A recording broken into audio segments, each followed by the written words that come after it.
Welcome to English Writing for Students course. Hello, this is Shanoj Hossain Joy. And I am Saqib bin Rashid.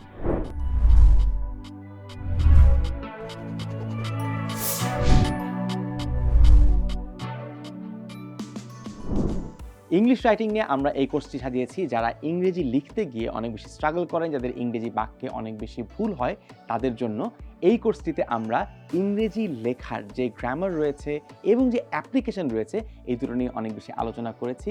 যারা পরীক্ষার ক্ষেত্রে paragraph লিখতে গিয়ে sentences লিখতে গিয়ে গ্রামাটিক্যালি স্ট্রাগল করেন, নিজের চিন্তাগুলোকে ইংরেজিতে ভালোভাবে লিখতে পারেন না গুছিয়ে, তাদের জন্য এই কোর্সটা খুবই কার্যকরী। লিখবো কিভাবে এই টেনশনে আমি আসলে খুব ভালো আইডিয়েশন অনেক সময় করতে পারি না। ইনফ্যাক্ট যে আইডিয়াটি আমার মাথায় আছে সেটাকে আমি লিখিতভাবে প্রকাশও করতে পারি না, আর তার ফলে অফকোর্স আমরা পরীক্ষাতে তো খারাপ করি। এই কোর্সের নামেই লেখা আছে যে এই কোর্সটি স্টুডেন্টদের জন্য, আর যারা এই মুহূর্তে স্কুল, কলেজ, এমনকি ইউনিভার্সিটিতে পড়াশোনা করছেন, নিয়মিত ইংরেজিতে লিখতে হয়, তাদের জন্য এই কোর্সটা খুবই কাজে লাগবে। যারা গ্রামারে কিছুটা হলেও পারেন, গ্রামারের এমসিকিউ আনসারগুলো ঠিক করতে পারছেন, তারা সেই গ্রামারটিকেই ইংরেজিতে কীভাবে করে ব্যবহার করতে পারবেন সেই ব্যবহারিক জায়গাটা আমরা তুলে ধরবার চেষ্টা করেছি। এই কোর্সটি শিখে কি হবে? এটা অত্যন্ত বেসিক একটা কোর্স। আমরা একদম বেসিক পর্যায় থেকে শুরু করেছি। আমরা সেন্টেন্স কীভাবে করে স্ট্রাকচার করতে হয় সেখান থেকে শুরু করেছি।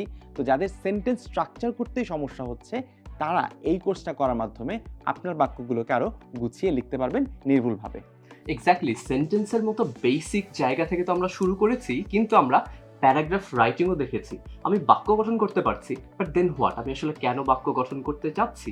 মূলত আমি প্যারাগ্রাফ গঠন করতে চাই, কারণ প্যারাগ্রাফই আমরা যদি বলি একটি এসে বা রিপোর্টের একটা প্রাণ, অর্থাৎ এক বা একাধিক প্যারাগ্রাফ নিয়ে আমরা রিপোর্ট বা এসে গঠন করি। তো আমরা এই কোর্সটিতে বেশ কিছু প্যারাগ্রাফ কিভাবে গঠন করতে হয়, একটা প্যারাগ্রাফের গাঠনিক উপাদান কি, অত্যাবশ্যকীয় উপাদান কি, সেগুলো কিভাবে ডেভেলপ করতে হয় সেগুলো দেখিয়েছি এবং পর্যাপ্ত উদাহরণও দিয়েছি। ইনফ্যাক্ট আমরা যে ছোটবেলা থেকে যখন গ্রামার পড়ে এসেছি আমরা প্রশ্ন করি, এত গ্রামার পড়লাম কিন্তু আমি আসলে লিখতে যে কিছুই পারছি না। তো এই কোর্সটিতে আমরা যখন গ্রামারকে অ্যাড্রেস করেছি তখন আমরা মাথায় রেখেছি যে আমরা কি করে এগুলোকে ব্যবহার করতে পারবো, অর্থাৎ লিখতে যে আমার যে গ্রামার প্রয়োজন এবং সেগুলোকে আমরা কতটা ইফেক্টিভলি ব্যবহার করতে পারি সেটা এই কোর্সটিতে অ্যাড্রেস করা হয়েছে। অনেকেই আছেন যারা অনেক বেশি প্যারাগ্রাফ মুখস্থ করে আসছে এতদিন ধরে। আপনাদের জানা দরকার যে একটা পর্যায়ের পরে কিন্তু প্যারাগ্রাফ মুখস্থ করে আপনি আর কুল করতে পারবেন না, কারণ এমন অনেক কম্পোজিশন, এমন অনেক ক্রিয়েটিভ রাইটিং আপনাকে করতে হবে যেগুলো আপনি কোনোভাবে মুখস্থ করে আসতে পারবেন না।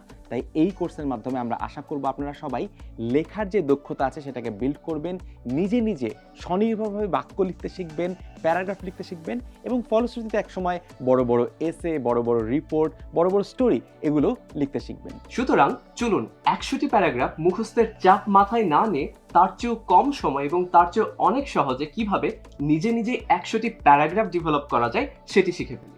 শুরু করা যাক, দেখা হচ্ছে ক্লাসরুমে। স্কিল আর পড়ালেখার জন্য যা কিছু প্রয়োজন একটি অ্যাপেই পাওয়া যাবে সকল সলিউশন।